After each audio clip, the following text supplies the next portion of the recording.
Ahoy Mommies, my name is Thuy, and I'll talk about all the fun things that we did with my baby and toddler on the Norwegian Breakaway. We sailed on her in February 2023 from New Orleans.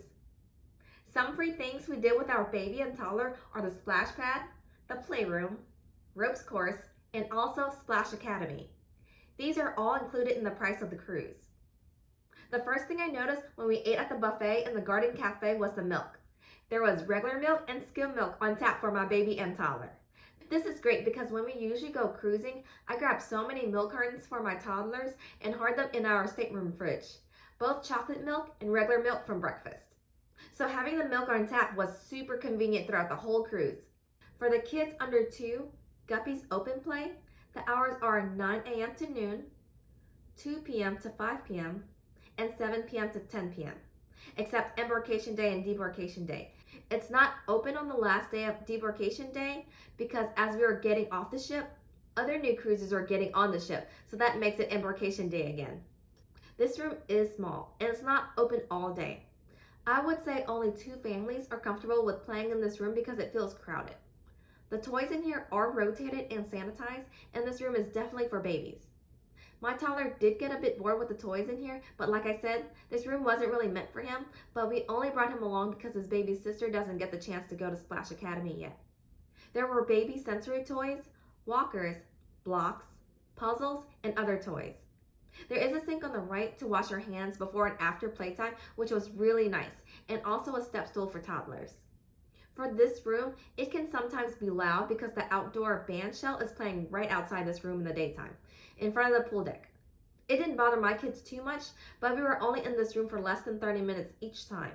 You do get a view of the water slides. There is a ropes course on the Breakaway. Not only is it for adults, but there is a sky tights for kiddos less than 48 inches.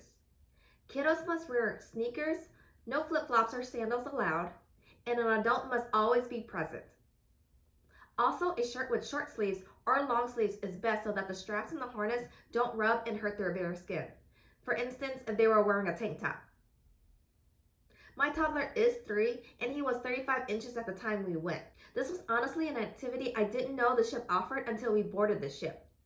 We initially planned to go on the ropes course and take turns watching the kiddos with the help of my dad. So when I saw little kids on it, I was definitely more ecstatic about it than my son. Cruise tip. For the bigger ropes course and you want to record with a GoPro or another action cam, they said that it had to be strapped on and you can't hold it. So if you have a GoPro chest or shoulder strap harness, then you should definitely bring that. There used to be a mini golf on the Breakaway and I was expecting that while I was on the ship for my toddlers to play. But they ripped that out and didn't replace it with anything. It's just bare deck space for walking, and for the rock climbing wall, that was taken off too.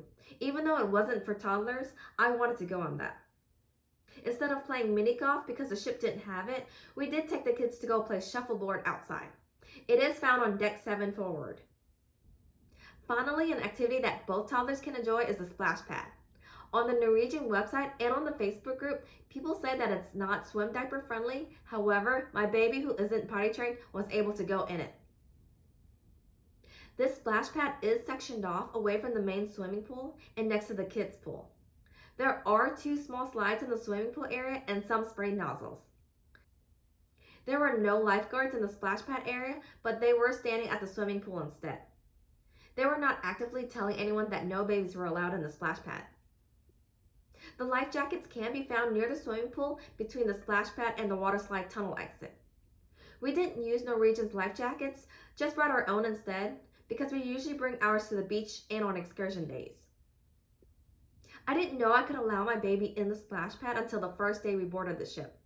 I saw another baby younger than my baby in the splash pad, so I changed my baby real quick because all she needs is about 30 minutes of water play until she gets tired. So yes, I did sneak my baby in the splash area, but for the whole week, nobody said anything like the staff, and kiddos of all ages were playing in it. However, the splash pad was closed off several times during the week because of a code brown.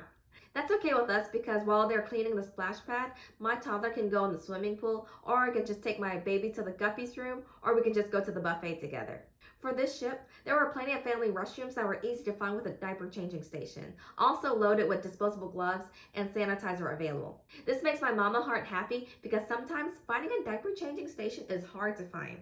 I wasn't a big fan of the location of one of the diaper changing stations on the Breakaway. For the splash pad, there is a women's bathroom right here, but the diaper changing station is on the starboard side or right side of the ship, so I would have to carry my baby to the other side to change her. That would be the closest changing station for babies and little toddlers near the splash pad. For the Splash Academy, only 3 and up can go to camp, and kiddos must be fully potty trained without assistance.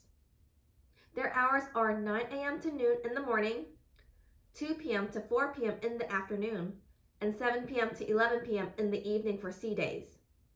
On their port days, the hours are limited to evening hours from 7 p.m. to 11 p.m. There are no afternoon hours and maybe a morning session from 9 a.m. to 11 a.m. But that was only in Costa Maya for us, so make sure you take a look at their hours of operation. This was my son's 3rd cruise, and the 2nd cruise is before he did okay with camp, but with this ship he did great. He always asks to go back during the day. I don't know if it's because he is getting older and he can communicate his needs and wants better, or if he genuinely likes the atmosphere and staff. We did sail in the winter, so there were a lot less kids compared to the summer months. When checking in online 21 days in advance, we did register the kids for Splash Academy. Then on embarkation day, we finished their registration on the ship. For the kiddos, they do wear an identification bracelet for the whole duration of the cruise, so it's really important to tell your toddlers to keep them on. I used to have a hard time with my son not wanting to keep it on, but I tell him that he needs to keep it on so he can go back to camp. The identification bracelet is a $5 reprint fee if it is lost or taken off. The staff will ask for any known allergies or if your kiddos are potty trained or not. The bracelet also displays their safety muster station. Allergies and medical conditions are coded for internal staff use. Your stateroom keycard is needed for both checking in and checking out kiddos from Splash Academy. They are required to sanitize their hands as well. A total of 4 people can be selected to drop off or pick up kiddos from Splash Academy. For checking in, staff will ask where you will be located if they need to call you. We didn't get a phone or anything for my toddler, but we were usually in our cabin under 2 can playroom or the buffet, and we told staff to leave a message in our room. Then we will check our messages after each return. They will also ask for a password for checking out. This verbal password is for checking out kiddos. For instance, the password is ice cream. First, they ask for your stateroom card, then they ask for your password. When your kiddo comes out of camp, they will also ask them their last name and also check their wristband. At the time, my toddler didn't know his last name, so the next question was, "Who is your mommy?" And he pointed to me. For the week that we sailed, I only saw kids go upstairs for activities. The room upstairs was spacious when I took the tour. I don't know what my toddler did up there, but he always had fun and wanted to go back after breakfast and lunch. I know for sure they have a dozen TV screens up there, so I feel like he just mainly watched TV or watched other kids play video games. Splash Academy does offer flexible program options, so it wasn't like my toddler was just stuck with doing story time with all the kiddos his age. Every day he always came out of camp with a craft, so it was so adorable to see the other kiddos show off their crafts to their parents when it came to pickup time. I think the room downstairs is when they need to split the age groups during the summer or busier weeks. For Splash Academy, my toddler did great. His first visit was for 3 hours and he started to get upset the last 10 minutes. We were in the stateroom and staff did have to call us because he was ready to be with his mommy, but that was the only time he was upset. After that, he had happy smiles and usually had a craft in his hand to show off when he left. The hours for open house on embarkation day are 11:30 a.m. to 3 p.m., then again from 4 p.m. to 6 p.m. Then on embarkation day, camp is open for kiddos from 8 p.m. to 11 p.m. Then from 11 p.m. to 1 a.m. is late night camp, which costs $6 an hour per child and $4 an hour for siblings per child. The fees are charged to the onboard account and you will find your statement on your last sea day. Thank you so much for watching my channel. Please like, comment, and subscribe. Bye, mommies. Hi! Hi! Hello, Matt. How was it? Oh, you made it. Oh, Rainbow, Mom. wow! It is so beautiful. Your name? What's your name? And Amy. Very good, very good. Bye, Matt. Bye! Please. Wow.